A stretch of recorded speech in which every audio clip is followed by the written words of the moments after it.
J'ai rencontré ma femme alors qu'elle était déjà atteinte de la sclérose en plaques, donc on n'est pas passé par quatre chemins. Elle m'a dit ouvertement qu'elle était atteinte de sclérose en plaques.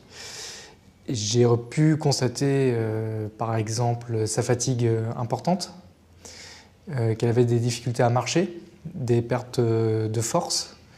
Donc ça, c'est les premiers symptômes que j'ai pu remarquer par rapport à la sclérose en plaques et la mettre en relation avec cette maladie.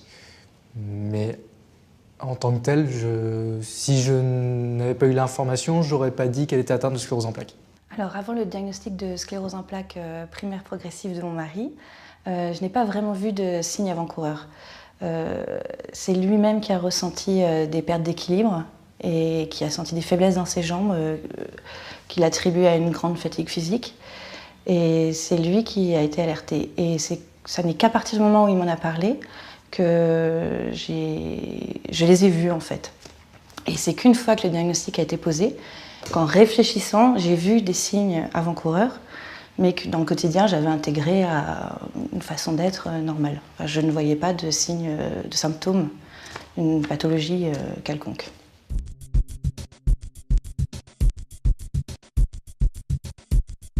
Ce qui m'a permis de comprendre la pathologie de mon mari, c'est qu'après ses premiers symptômes, il a consulté un neurologue qui a tout de suite vu qu'il y avait une atteinte du système nerveux central. Et à partir de là, je l'ai accompagné aux rendez-vous médicaux parce que c'était un petit peu grave et pour ne pas laisser seul face à un diagnostic qui allait se révéler assez grave. Et du coup, il n'a pas eu lui-même à m'expliquer la pathologie, mais c'est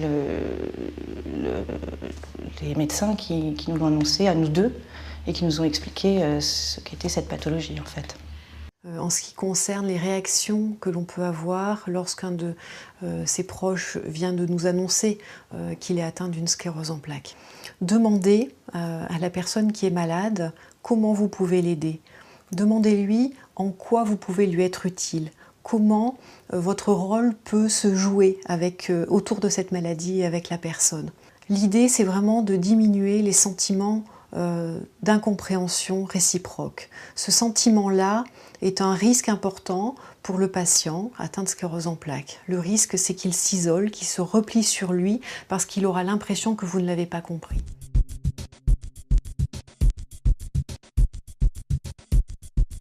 Une personne atteinte de sclérose en plaques a des difficultés à faire certaines tâches comme se balader ou bien à se faire un cinéma tout simplement.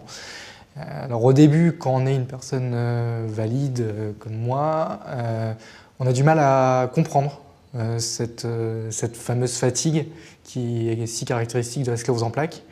Mais au fil du temps, on prend conscience de ce qu'est finalement la fatigue chronique, qu'on ne peut pas comprendre physiologiquement parlant, mais qu'on peut quand même intellectualiser. À partir de ce moment-là, eh bien, la réaction est toute simple, c'est qu'il faut la laisser se reposer. Et puis oublier le cinéma qu'on avait prévu, oublier la pièce de théâtre, ou oublier la balade. Et puis rester à ses côtés, je pense que c'est le plus important.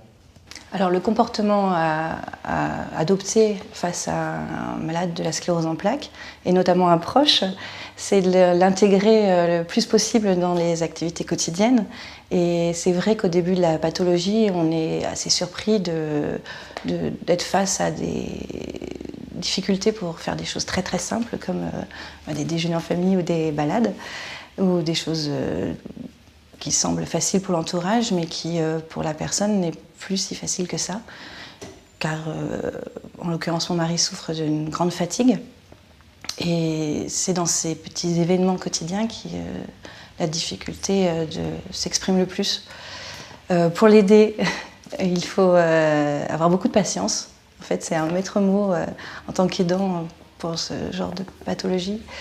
Les choses prennent beaucoup plus de temps, il faut s'organiser en amont. Ça ne laisse plus beaucoup de place à la spontanéité dans les déplacements.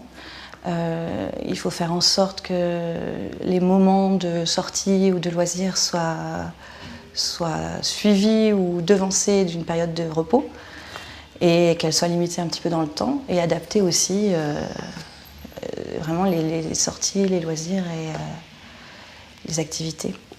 Même au sein de la famille, donc il faut expliquer aux enfants et à l'entourage aussi ce qu'il en est. Et des fois, renoncer aussi à ses sorties ou à ses activités quotidiennes.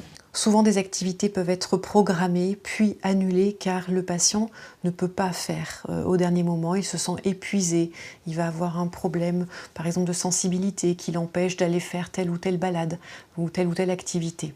Ça demande beaucoup de compréhension pour comprendre le processus de la maladie et des fluctuations qui en découlent. L'idée, c'est vraiment de montrer à son proche que l'on a compris pourquoi il ne peut pas réaliser telle ou telle activité, de l'encourager à ne pas se désespérer, l'encourager par exemple à remettre les activités à plus tard s'il se sent trop fatigué par exemple.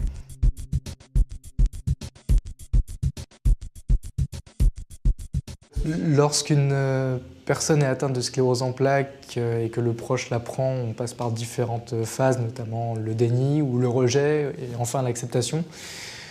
Moi, est-ce que j'ai vraiment eu le choix? Non, puisque comme je le disais tout à l'heure, j'ai rencontré ma femme au moment où elle était déjà atteinte de cette maladie. J'ai peut-être eu une phase de déni, de refus de la maladie, mais très rapidement, de toute manière, il faut vivre avec et j'ai préféré l'accepter de suite et dire à ma femme que, puisque j'étais là désormais, eh bien, nous porterons la maladie à deux. Donc une acceptation totale.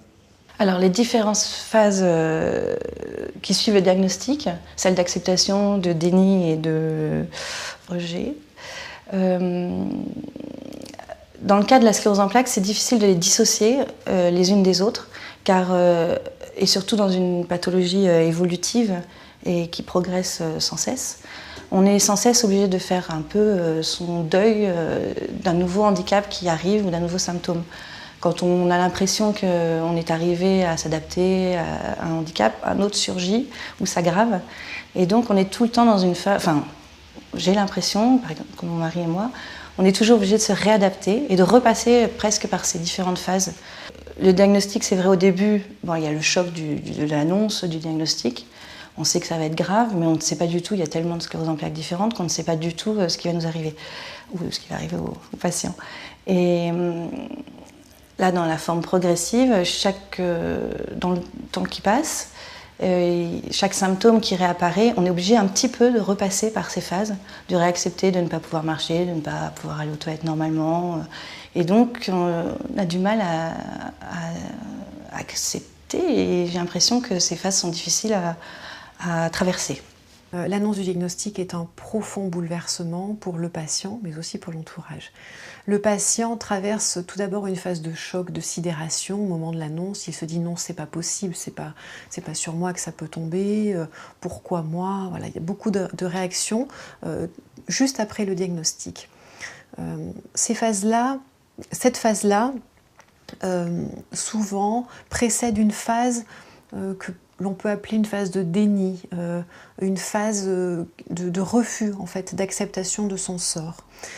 C'est une période très compliquée, très douloureuse pour le patient, qui se dit souvent non mais ce n'est pas possible, je n'ai pas ça, le médecin a dû se tromper, je vais demander des examens complémentaires.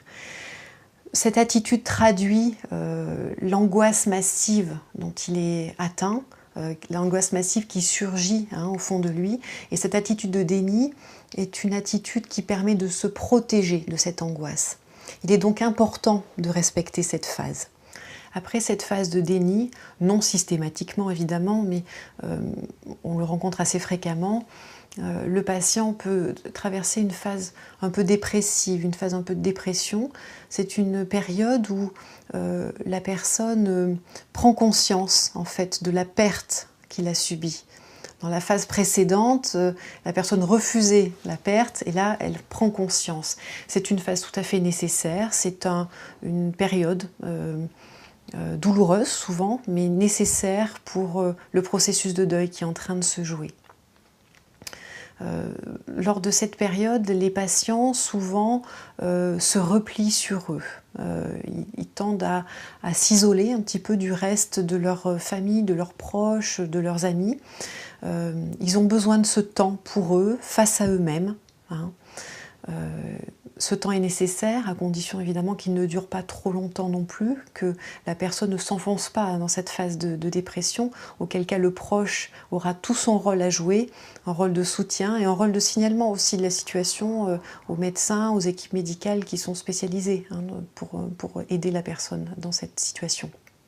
Voilà, ces différentes phases, le déni, impliquant un repli sur soi, la phase de dépression avec les sentiments de honte, de culpabilité qui en découlent, sont des phases qui traduisent le processus de deuil qui est en jeu pour le patient. Et au bout d'un certain temps, on se rend compte que la personne commence à réinvestir d'autres secteurs de vie, que la maladie n'est plus forcément au centre de sa vie et qu'elle arrive à revivre des choses qu'elle vivait avant.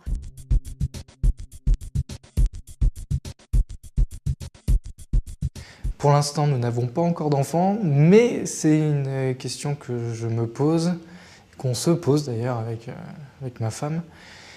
Et la réponse serait de leur dire ouvertement en quoi consiste la sclérose en plaques, leur expliquer pourquoi leur maman est fatiguée, qu'elle doit faire une sieste l'après-midi.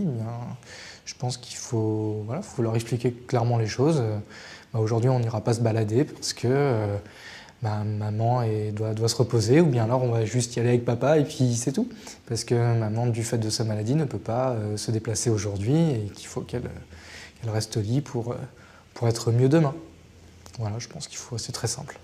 Le proche pour parler de la pathologie à des enfants jeunes. En l'occurrence, j'ai été confrontée à ce cas parce que mes enfants, lors du diagnostic, n'avaient que 1 an et 4 ans. Donc là, ils sont un petit peu plus grands, ils ont 6 ans de plus. Et je pense qu'on a un grand rôle à jouer et assez important auprès des enfants parce que c'est une maladie qui, déjà pour les adultes, est difficilement compréhensible de par les symptômes bizarres et l'irrégularité des problèmes. Il faut en parler simplement, je pense qu'il ne faut pas faire de secret et donner l'état du parent avec leurs mots. Donc parce qu'au début, quand ils sont tout petits, pour eux, ça leur paraît naturel, ils ne connaissent que ça quand c'est un parent qui est atteint. Mais au fur et à mesure, leur questionnement est plus important et leur niveau de compréhension aussi.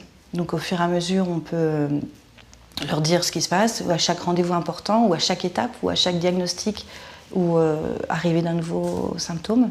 Et il y a aussi des supports qui existent pour parler aux jeunes enfants, qui sont adaptés à différentes tranches d'âge. Il y a des BD pour les plus grands et des petits livrets, des choses qui sont mises en place par des laboratoires ou des associations. Et ça donne un bon support pour ouvrir le dialogue. Mais le plus important, je crois, c'est d'en parler assez régulièrement parce qu'ils ont un peu tendance à oublier. Avant même que l'on parle de la maladie aux enfants, les enfants sentent qu'il y a quelque chose qui se passe au sein de la cellule familiale. Ils sentent que les parents n'ont pas les mêmes réactions, qu'ils sont un peu stressés. Il est donc essentiel d'en parler très précocement, le plus précocement possible, pour éviter à l'enfant de se poser trop de questions, pour éviter l'émergence d'angoisse. Pourquoi ne pas s'entraîner à l'avance à parler entre adultes des mots que l'on va utiliser avec les enfants? Il existe de nombreux supports pour cela, des supports destinés aux enfants pour leur expliquer la maladie. La sclérose en plaques est une maladie très compliquée à expliquer, même pour des adultes. Donc trouver les bons mots pour les enfants demande du temps, demande aussi de pouvoir répondre aux questions qu'ils vont poser. Au-delà de l'explication de la maladie, ce qui compte beaucoup pour les enfants, c'est de comprendre en quoi la maladie va avoir un impact dans la vie de tous les jours. Qu'est-ce qui va changer dans ma relation avec mon papa ou avec ma maman dans la vie de tous les jours? Est-ce que mon papa ou ma maman va continuer à s'occuper de moi pour les devoirs? Est-ce qu'il va continuer à m'amener à l'école? Qu'est-ce qui va changer pour moi concrètement? Ce sont souvent les questions que se posent les enfants, quel que soit leur âge.